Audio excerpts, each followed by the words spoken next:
আসসালামু আলাইকুম রহমতুল্লাহ। যে 20টি লক্ষণ দেখলে বুঝবেন আপনার ইমান দুর্বল হয়ে গেছে তা হলো: 1 নম্বর, পাপ করা সত্ত্বেও পাপবোধ সৃষ্টি না হওয়া। 2 নম্বর, কোরআন তেলাওয়াতের ব্যাপারে অনীহা এবং অনাগ্রহ বোধ করা।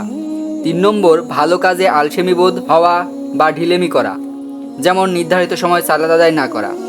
4 নম্বর, রাসূল সাল্লাল্লাহু আলাইহি সাল্লাম এর সুন্নাহ অনুশীলন ব্যাপারে অবহেলা করা।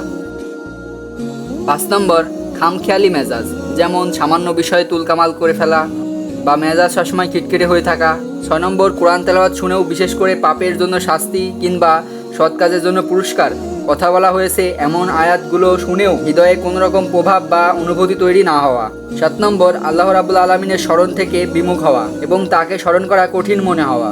8 নম্বর, শরীয়তের বিরুদ্ধে কার্যকলাপে লিপ্ত হওয়ার পরও মনে কোনো অনুশোচনা বা অনুতাপ বোধ না হওয়া।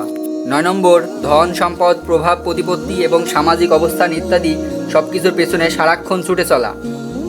10 নম্বর, ক্রমাগত মানসিক দৈন্যতার পাশাপাশি আর্থিক কৃপণতা বাড়তে থাকা, ধন সম্পদ আঁকড়ে ধরে রাখার প্রবণতা। 11 নম্বর, নিজে না করে অন্যকে ভালো কাজের আদেশ দেওয়া। 12 নম্বর, অন্যের অবনতি ক্ষয়ক্ষতি দেখে মানসিক তৃপ্তি বোধ হওয়া। 13 নম্বর, শুধু হারাম ও হালালকেই মুখ্য মনে করা।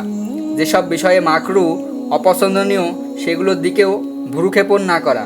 14 নম্বর, কেউ কোনো ভালো বা ছোট কাজ করলে তা নিয়ে হাসাহাসি করা, যেমন কেউ হয়তো মসজিদ ঝাড়ু দিল, যা অবশ্য ভালো কাজ, কিন্তু কাজটি ছোট বলে তাকে নিয়ে হাসি তামাশা করা। 15 নম্বর, নিজে মুসলিম হয়ে অন্য মুসলিমদের কল্যাণ সাধনের ব্যাপারে কোনোরূপ প্রচেষ্টা বা মাথা ব্যথা না থাকা। 16 নম্বর, ইসলামে তথা মুসলমানদের কল্যাণ এবং উন্নতি হয় এমন বিষয়ে দায়িত্বহীনতার পরিচয় দেওয়া।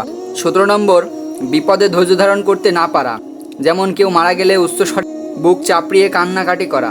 18 নম্বর, কোনো দলিলপত্র ছাড়াই কেবল তর্ক করতে ভালো লাগে তাই তর্ক করা।